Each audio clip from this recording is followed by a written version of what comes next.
The LinkedIn Podcast Network is sponsored by TIAA. TIAA makes you a retirement promise, a promise of a guaranteed retirement paycheck for life. Learn more at TIAA.org/promises pay off. LinkedIn presents.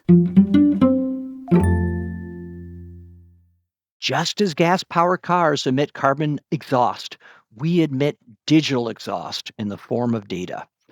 This mass collection and monetization of our data by companies like Google and Meta mean they know more about our behavior, our precise location, internet searches, purchases, and apps than our friends and family.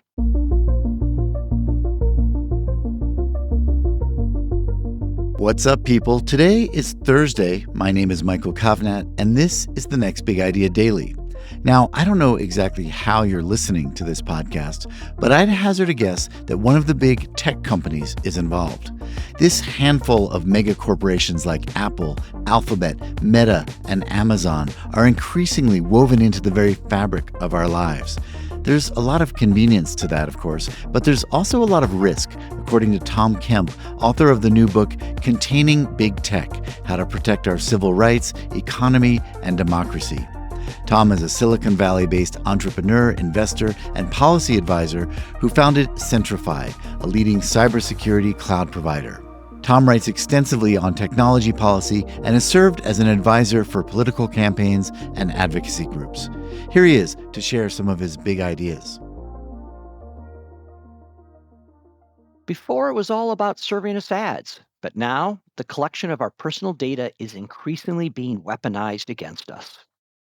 The 5 big tech companies, Meta, Apple, Amazon, Microsoft, and Google, have built innovative products that improve many aspects of our lives.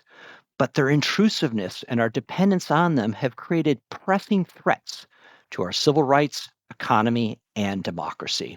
It starts with their business model. Many of the big tech firms' business models are based on online advertising. Big tech collects massive amounts of information about every one of us. This collected information is in the form of data exhaust that we emit as we interact with the internet through websites, mobile apps, and internet-connected devices. So, just as gas-powered cars emit carbon exhaust, we emit digital exhaust in the form of data.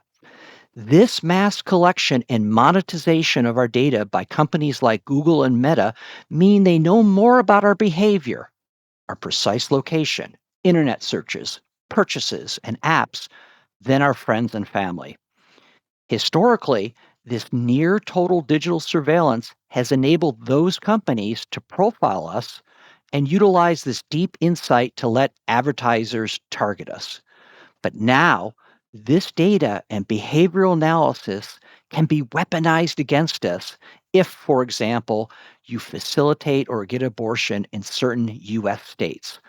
Or it can be used by adversarial nation states to attack our democracy. This overcollection of our personal data is now leading to an increasing number of cases of identity theft. One of the biggest issues associated with the overcollection of our personal data is the increased number of incidents of identity theft that consumers are now facing. The Federal Trade Commission recorded over 1.4 million identity theft cases in 2021, compared to 650,000 in 2019, a doubling in 2 years.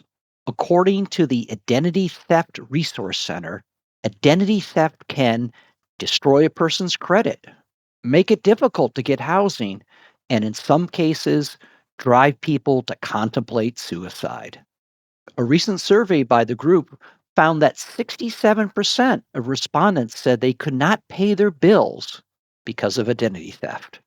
The reality is that if less data is collected from us and stored by big tech and other firms such as data brokers, there is less data that can be breached.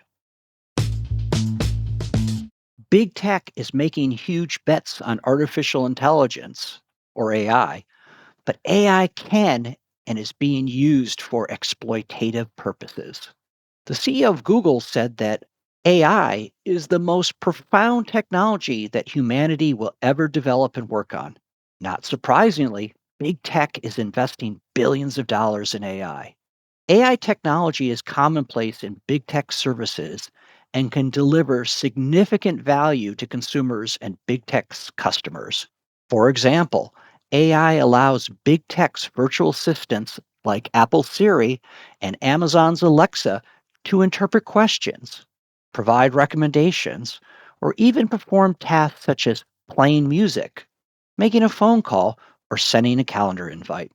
But despite these positives, AI can introduce bias or be misused by big tech. For example, Meta is utilizing AI to maximize user engagement on their platforms, such as Facebook and Instagram. But in doing so, critics claim that their AI based recommendation systems can promote content that favors controversy, disinformation, and extremism. Critics say this has led to users becoming measurably more polarized. We have a significant problem with kids' online safety that needs addressing. In the fall of 2021, reporters with the Wall Street Journal decided to experiment and see what it would be like to experience TikTok as children aged 13 to 15.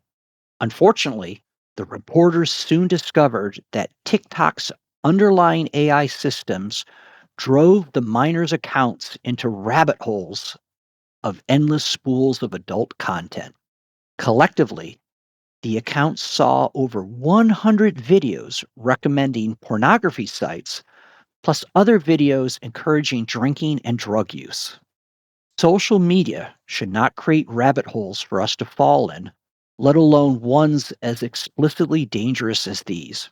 While adults may be able to navigate around or climb out of these rabbit holes, it is much harder for kids, primarily because our brains typically don't fully mature until we are in our mid 20s.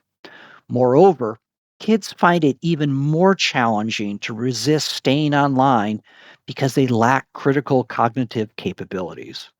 One may conclude that the best way forward to protect kids online is to avoid having kids use technology.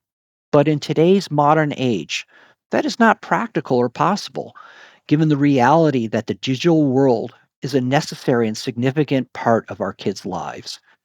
To prepare young people for a world in which AI will automate many jobs, we want and need kids to be tech literate and savvy, but we also want to keep them safe. Big tech's monopoly positions exasperate the problems associated with big tech's use of digital surveillance and AI.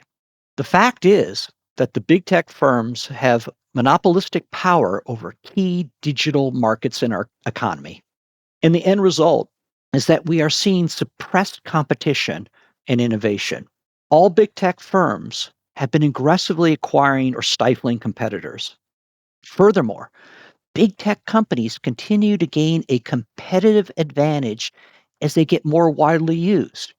Known as network effects, this means that as they gain more users, their platforms or walled gardens become more compelling and valuable, i.e., sticky. But network effects can be leveraged for anti competitive behavior. For example, big tech has been accused of purposely not making its products interoperable with alternative solutions. This locks in consumers because if they move off of big tech's products, they lose the ability to communicate and socialize with friends who are still on those platforms. And critics say that big tech firms unfairly use their knowledge of which third party solutions are trending with consumers in their marketplace or app stores, and then will turn around and offer their knockoff versions.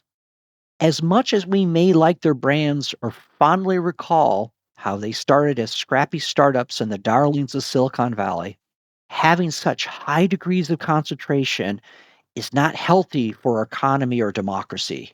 Just as Louis Brandeis wrote over a century ago, we must make our choice. We may have democracy or we may have wealth concentrated in the hands of a few, but we cannot have both. Thank you, Tom. Well, that's today's episode. Remember to leave the show a rating or review in your podcast player and sign up for my free weekly newsletter using the link in the episode notes. I'll be back tomorrow with some life advice from the filmmaker behind the Oscar-winning documentary, My Octopus Teacher. I'm Michael Kovnat. See you tomorrow.